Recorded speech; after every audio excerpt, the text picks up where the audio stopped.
first job is repair any cracks.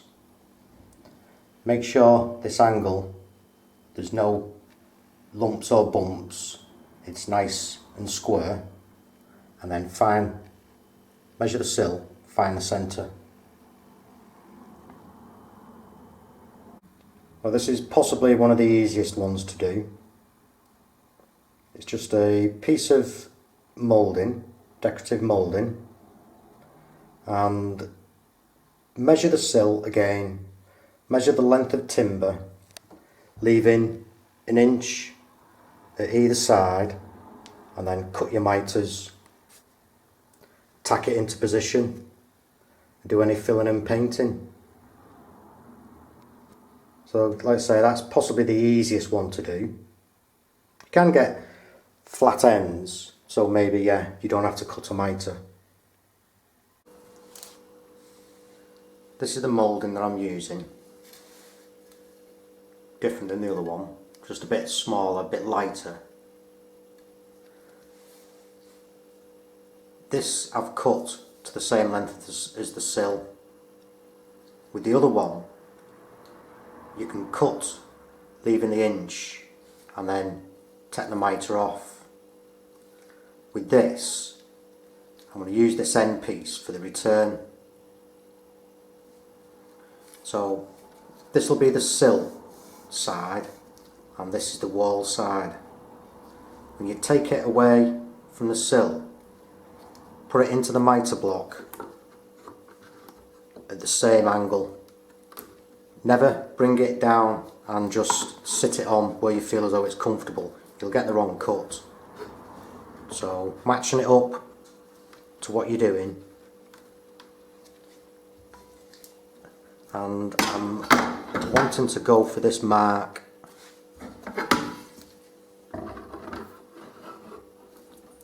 Pretty much on there.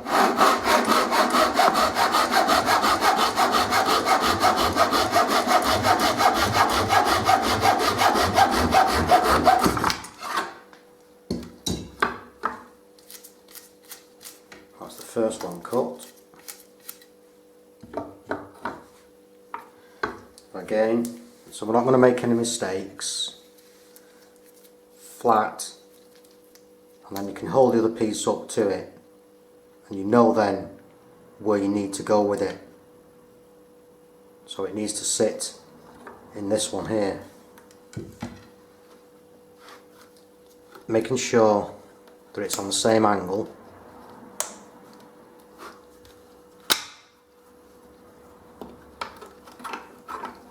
Bit awkward, smaller piece.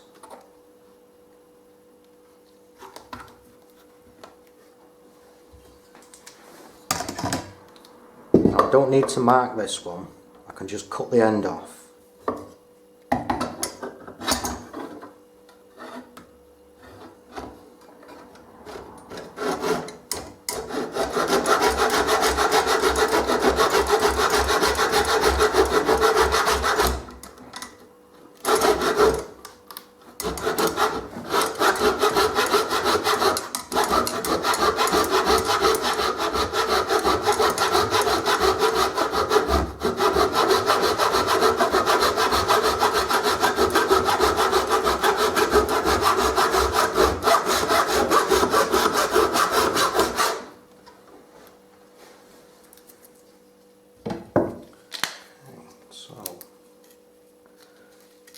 So we have it.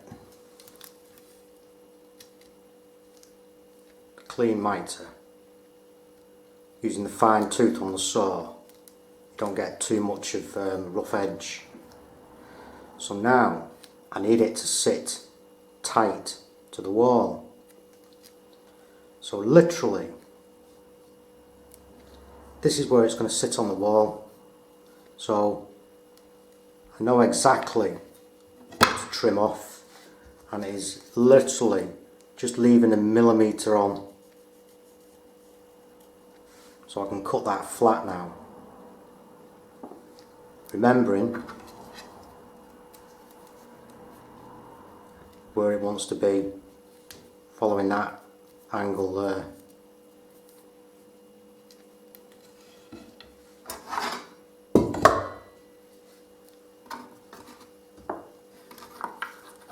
So flat to this side with this edge.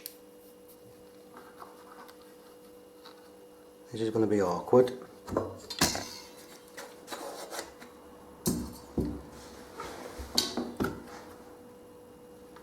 then we'll just get this trimmed off.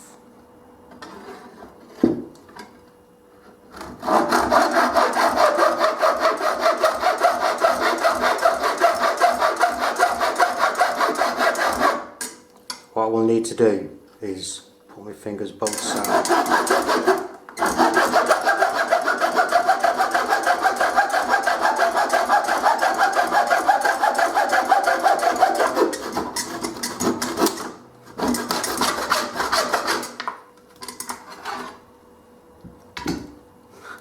And that's it. Now that will sit, I want to get it right, nice on the end.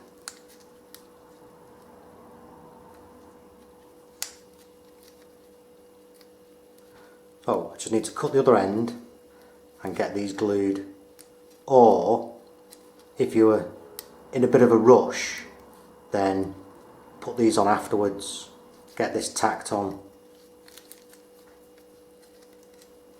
So anyway, cut the other side. Now with some wood glue I can just get these pieces glued on. I'll put plenty on.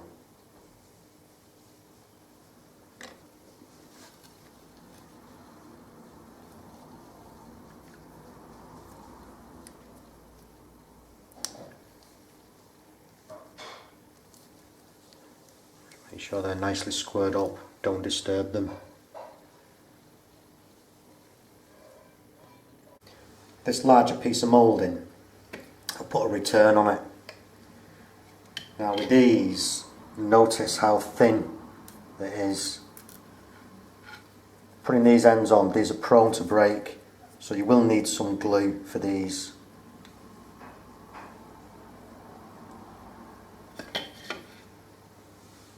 Some tools that you'll need for this are the Mitre block and a fine tooth saw, tape measure and a pencil, and then a lightweight hammer, nail punch and some panel pins. But the length of those are just depending on what how thick the moulding is that you're using. And then some of the materials, fillers. So anything that's deep wants filling, you've got the foam, and then any edges, polyfiller or the acrylic there. And then we've got some wood filler for the pins, and then fine sandpaper, wood glue, and essential, some of these packers.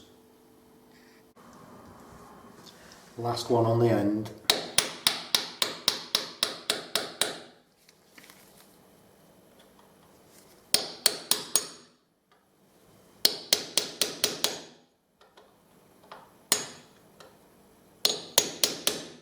I'll just drive those just below the surface.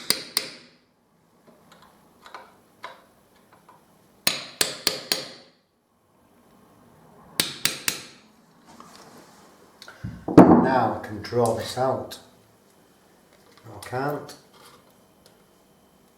I just need to tap that in a bit further.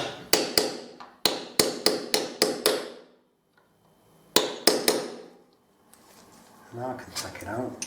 The main reason why I put that in there is because there's a slight bow in the sill, and if I was to paper this wall, then we'd end up with the paper, the pattern looking funny. So just squaring it off there. Oh, I don't need those. Now I can just smooth it down and get some filler in.